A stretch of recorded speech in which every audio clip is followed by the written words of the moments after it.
spirits join to envision justice, where bodies gather to build the world we dream of. In the words of Howard Thurman, community cannot feed for long on itself.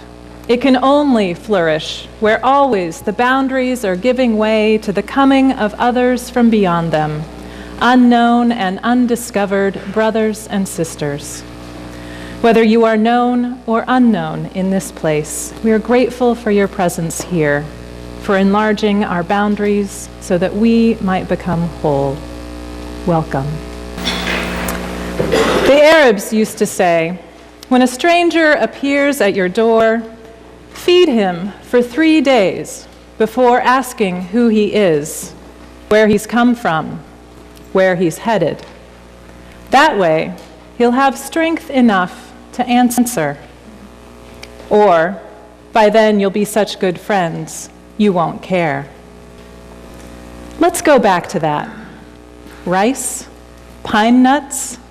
Here, take the red brocade pillow. My child will serve water to your horse. No, I was not busy when you came. I was not preparing to be busy. That's the armor everyone put on to pretend they had a purpose in the world. I refuse to be claimed. Your plate is waiting. We will snip fresh mint into your tea.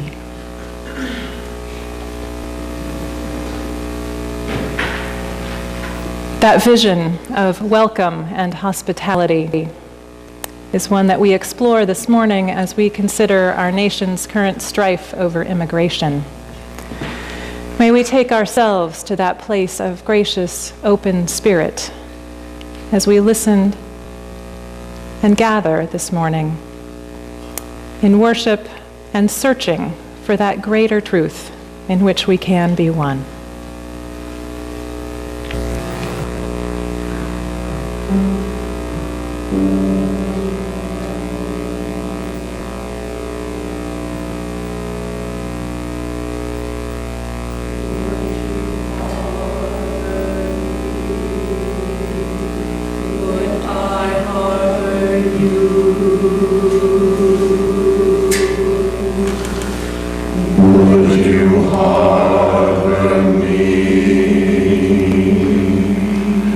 Would I harbor you?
When I was a child, newly arrived to the United States, there was one teacher that I prized over all the others as the most wise and engaging guide to the ways of this land: television.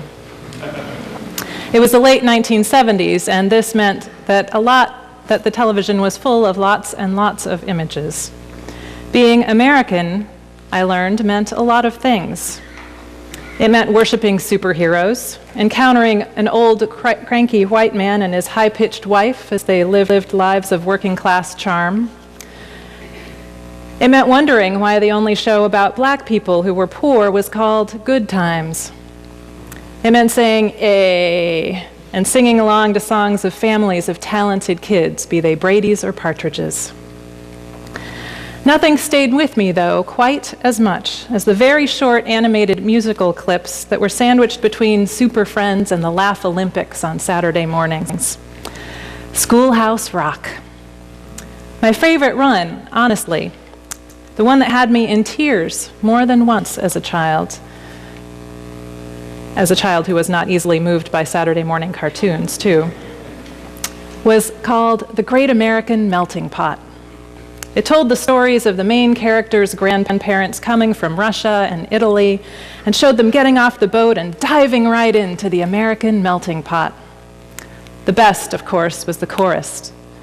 Lovely Lady Liberty, with her book of recipes, and the finest one she's got, opening her book that she holds. You didn't know it was a recipe book, did you? Is the Great American Melting Pot. It went on to sing about the fact that you simply melt right in. It doesn't matter what your skin, it doesn't matter where you're from or your religion, you jump right into the American melting pot. The message was simple. Everyone could belong. Everyone was welcome. To my immigrant child's eyes, there was something beautiful and warm and genuine in the voice of the woman singing kindly and passionately about the great American melting pot. Her song was an affirmation I desperately needed, as I felt like the only kid with a weird name and even weirder family who had ever been encountered in the town of Galion, Ohio.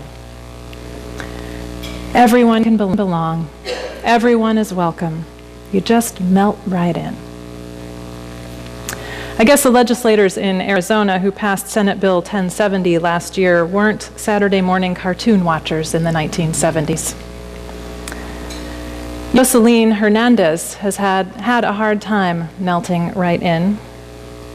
A native of El Salvador, her parents had both come to the United States illegally when she was a small child. They left her and her brother behind in El Salvador, promising to send for them in a short time. Her mother managed, after a few long years, to raise money enough to send for Jocelyn and her younger brother, and arranged for them to travel to the United States with some adults that they knew. 14-year-old Jocelyn was mature for her age, used to looking out for her 10-year-old brother, and excited about starting a new life, reunited with her mother in Los Angeles. They had made it through most of their grueling trip, and had even passed over into the United States 7 miles north of the Mexican border, when Jocelyn fell ill and couldn't keep up with the group that was traveling quickly to meet a ride on the other side.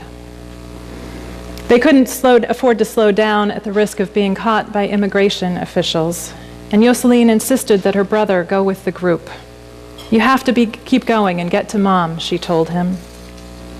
It was January of 2008, and the night she was left behind, the temperatures in that part of the Sonoran Desert dropped to 29 degrees. Jocelyn was wearing a tank top and 2 light jackets, sweatpants pulled over her blue jeans. Across the behind, her sweatpants said, "Hollywood."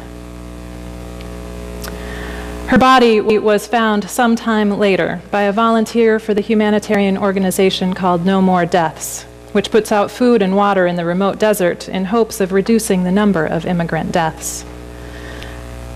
While her family was notified and then waited for test results to confirm that it was, in fact, their daughter that was found, the coyote, who had originally been paid thousands of dollars to bring her safely to the country, continued to call her mother and demand full payment, claiming she had arrived safely in the U.S. and simply decided to run away.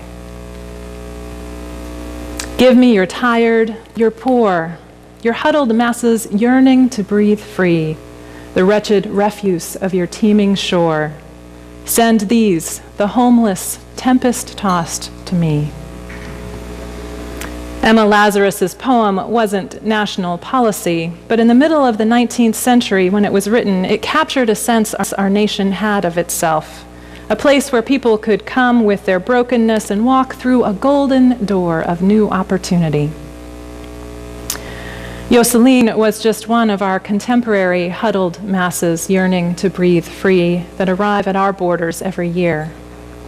Legal entry into this country isn't an option without significant financial means, and it's the barest need to survive that drives families to make the heartbreaking decisions they do, to separate, to risk their lives in order to be here.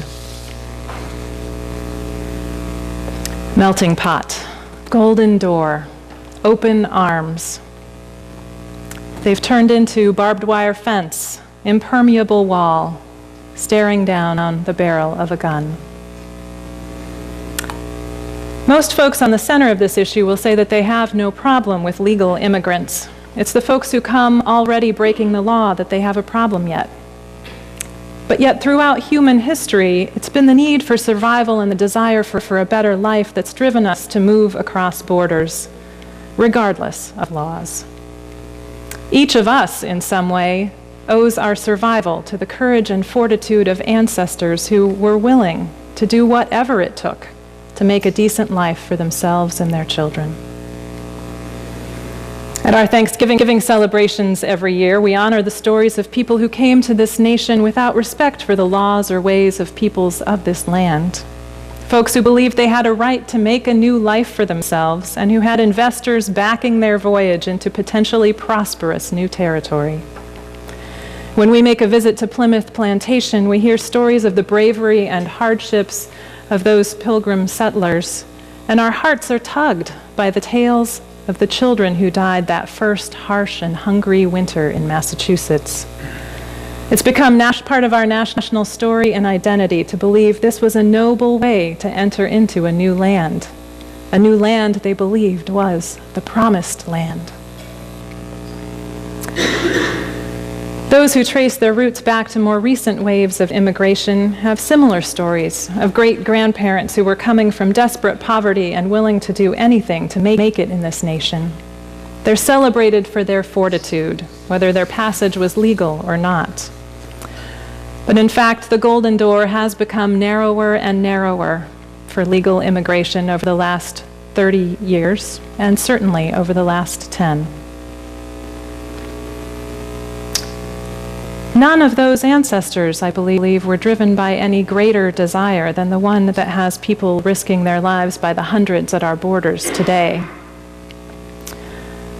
Their cause was not any more noble than the survival that motivates Jocelyn and her family. You can practically hear the echo of the iron doors slamming shut in state legislatures around the nation as they race to pass legislation limiting illegal immigrant access to public education, driver's licenses, and jobs. All while it's widely acknowledged and statistically true that our economy has come to rely on the labor of undocumented workers and the taxes that they pay without access to government services. The era of the melting pot of the 20th century has left us with a strange relationship with our own history. We were told that our origin stories didn't matter once we came to these shores, that the tales of that loss and desperation, the hope that drove our people ahead in spite of in spite of the risk, have faded so deeply into the background that they appear like smudges on old photographs. If diving right in meant it no longer mattered where you came from, it was a good thing to lose touch with the depth and texture of your own history. It's a noble idea to believe in a unity that can come from a new shared identity, especially if you're believing you're creating the greatest nation on earth. But the cost of that lost memory can be tremendous. And I'm afraid that in the current national climate around immigration, it's costing our nation its soul.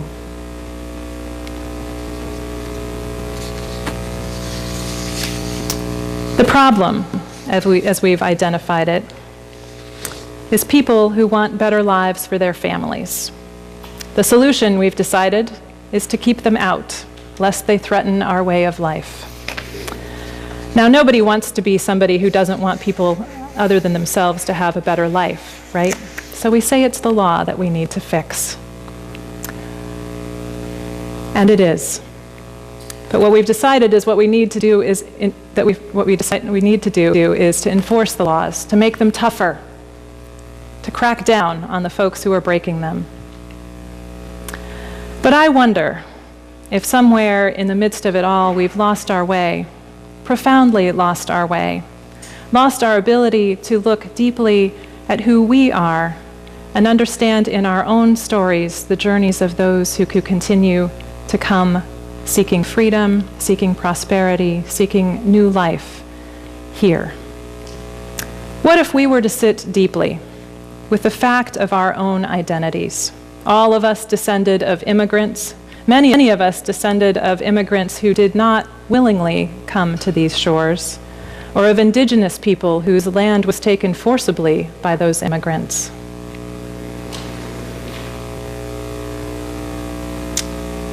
What if understanding those histories helped us to create a bridge that would envision new policies grounded in a different vision of who we are, rather than a monolithic melting pot in which we lose those past stories in order to create a superficial identity of strength and power only? We were able to dig deep into the losses that we share, the ways that our own families were separated, the ways that our own cultures have been lost, the recipes, the ways of doing artwork, the ways the grandmother brushed our hair. What if we began a journey of storytelling about all of those things and began to forge a new way of being with one another? Terry Tempest Williams, in her book Mosaic, Finding Beauty in a Broken World, offers the metaphor of mosaic making as a way to envision people coming together. Mosaic is a conversation between what's broken, she writes. We come together with our different textures, with our sharp edges, with our colors and our cracks and crevices, and we ask to be fused together simply out of our interest in each other, our yearning for wholeness, the bridge of compassion that has always been there throughout our human history. In the process of bringing together those broken pieces, we're invited into a new big picture, one that doesn't ask us to let go of that sharpness, but instead forges it into new connection. Now, I could be accused here of doing a little kumbaya on complex policy making, and in fact I am. It's way above my pay grade and far beyond a 20-minute sermon to address all of the intricacies of national immigration reform. But I do think that every time we lose track of the ability to sit in counsel with one another, to listen deeply to what's happening within us and around us, we do lose sight of the sacred as it's trying to speak to us, as it yearns to bring forth the new world we dream about. That God of limitless love that we celebrate, in whom we are one, asks us to unite across difference, demands of us that we create a new world in which there is space for everyone to survive and thrive. In building that paradise, we're invited to know ourselves more deeply than ever before in the eyes of our neighbors who are struggling, and in the ways that we too have contributed to some of the distance between us, person to person, nation to nation. If we each were to take some responsibility, if we each were willing to share those deep stories, to dig into our own histories, and we might be able, story after story, to forge together a new mosaic that lets us see the complexity of all that is before us and understand the ways that our economic policies contribute to that flight of folks into our nation, and help us to forge new and creative solutions, like the folks from the Lutheran Church who decided to form a coffee cooperative, making an investment in a community in Mexico so that those folks would have the economic capacity to keep their people there rather than having to travel to the United States to find work. 10 years into this collaborative, fair trade coffee is supplied. A new livelihood has come for a community in Mexico, and fewer lives have been lost on our borders. Opportunities like that are many, my friends. If we are willing to sit deeply with the need for justice, listen deeply to the stories of our neighbors, we might just begin to carve out a place for building that promised land our Universalist ancestors knew we could build right here on earth.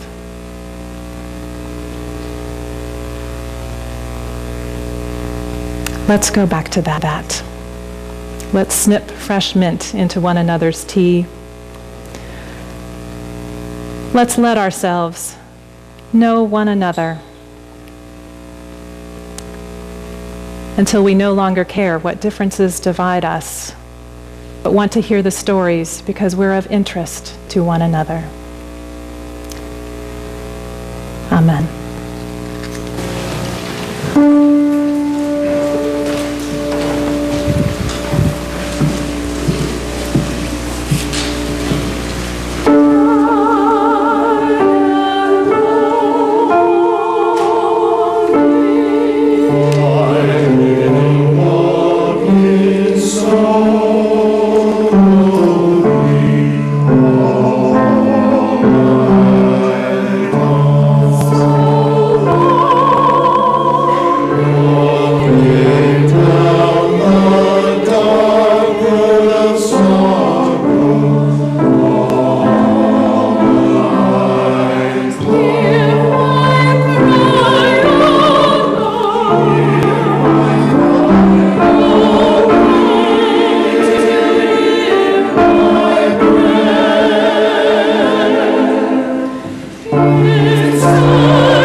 words of Frederick Gillis, may the love which overcomes all differences, which heals all wounds, which puts to flight all fears, which reconciles all who are separated, be in us and among us, now and always.